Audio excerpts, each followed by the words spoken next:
دجال کو قرب قیامت کا سب سے بڑا فتنہ کہا جاتا ہے۔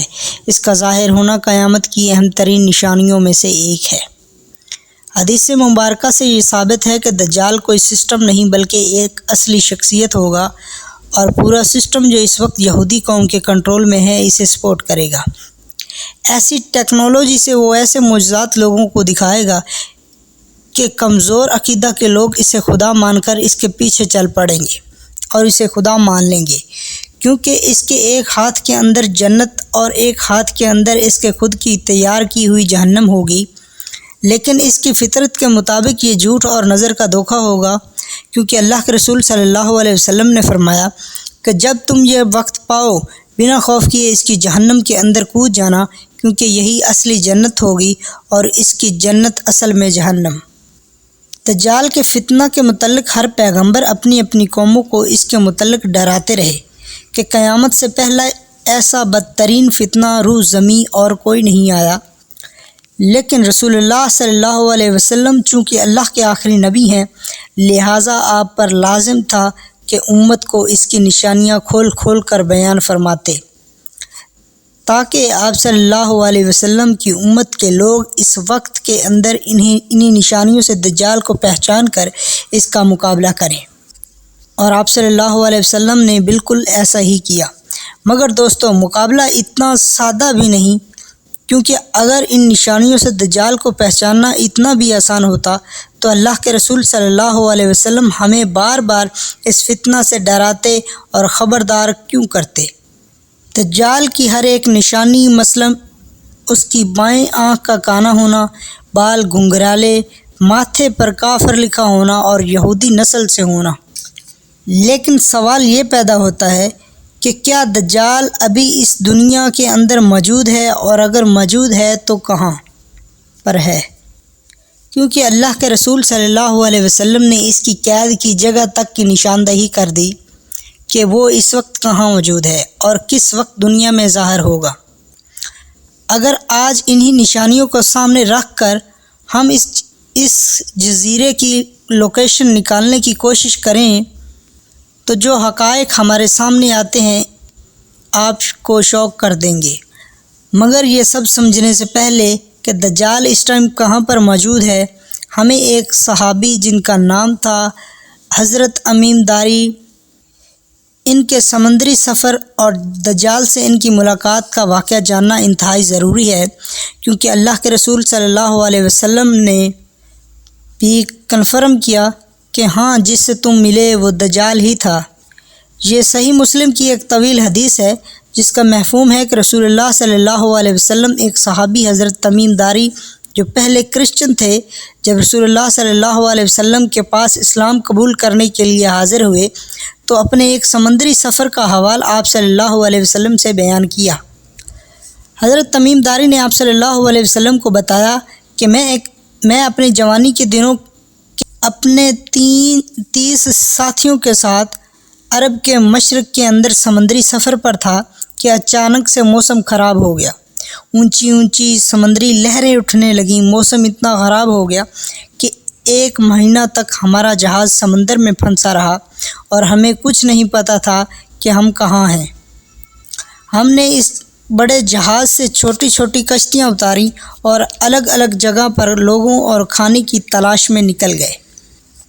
اور حضرت تمیم داری بتاتے ہیں کہ میں اپنی کشتی پر بیٹھ کر ایک جزیرے پر پہنچا جہاں ایک عجیب و غریب جانور کو اپنے سامنے کھڑے دیکھا، جس کا جسم بالوں سے مکمل طور پر بھرا ہوا تھا۔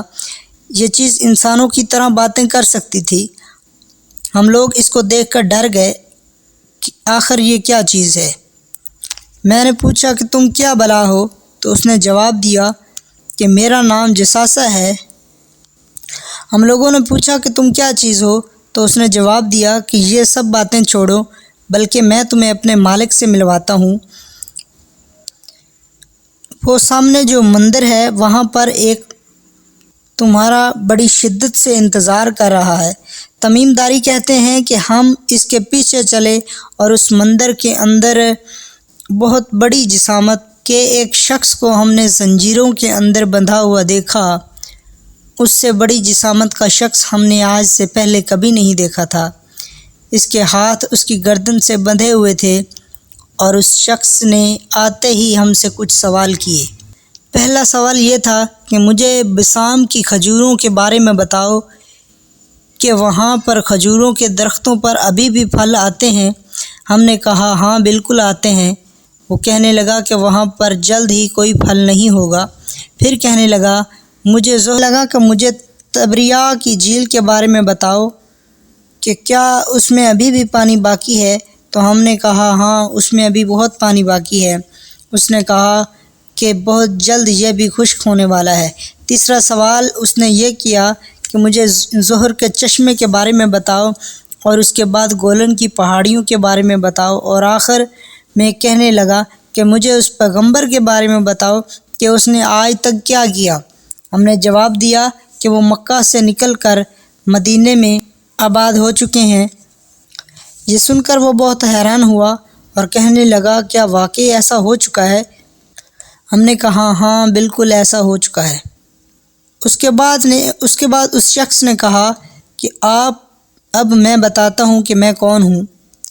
وہ کہتا ہے کہ میں ہی دجال ہوں، اور بہت جلد ہی یہ تمام نشانیاں پوری ہوتے ہی مجھے یہاں سے باہر نکلنے کی اجازت مل جائے گی، اور میں پوری دنیا کے اندر جاؤں گا سوائے مکہ اور مدینہ کے۔